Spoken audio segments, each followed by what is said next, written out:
يا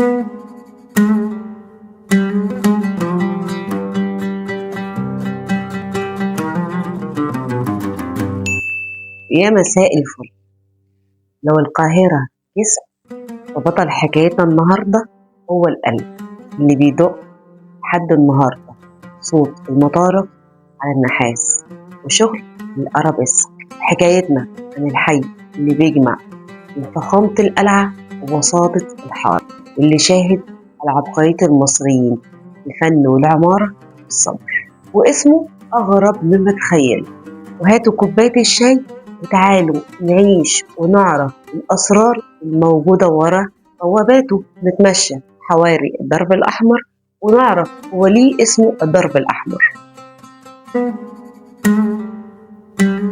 ياه، مجمعنا عالطبلية وريحة زمان الفهية، أصل المثل وقصة أكلة وحكمة مصرية عافية، بين حارة وسكة وبيت قديم بنصون تراثنا العظيم.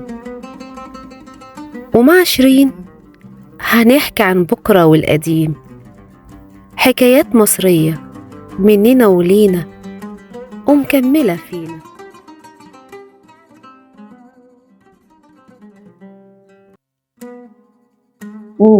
وبيحكوا إن ليه أكتر من حكاية، في منها الدرامية في منها التاريخية. الدرامية بتقول إنه تسمى الدرب الأحمر بعد مذبحة القلعة الشهيرة، لما المماليك غرق الشارع كله لحد ما بقى الشارع كله أحمر وسموه درب الأحمر. والتاريخية والأرجح إن الحي ده زمان كان مشهور بمحلات الصباغة وصناعة المنسوجات الحمراء، وعشان كده سموه الدرب الأحمر.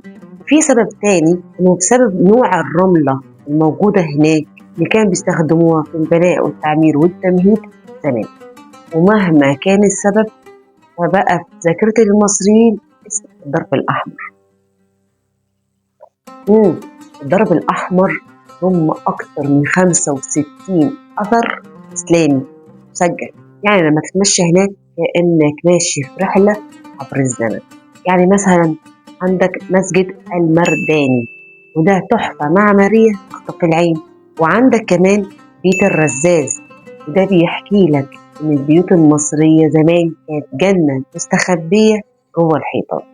وطبعا مننساش باب الزويلة اللي لسه واقف وشاهد على حكايات المماليك السلاطين. وما اقدرش اقول او اجيب سيرة الدرب الاحمر من غير ما اجيب سيرة شارع الخيامية. ده الشارع الوحيد في العالم اللي لسه محتفظ بفن الخيامية اليدوية، والصنايعي هناك بيقعد بالساعات يخيط علشان في الاخر يطلع اجمل لوحة فنية. وده اللي بيخلي الدرب الاحمر هو رائد الفن اليدوي في مصر.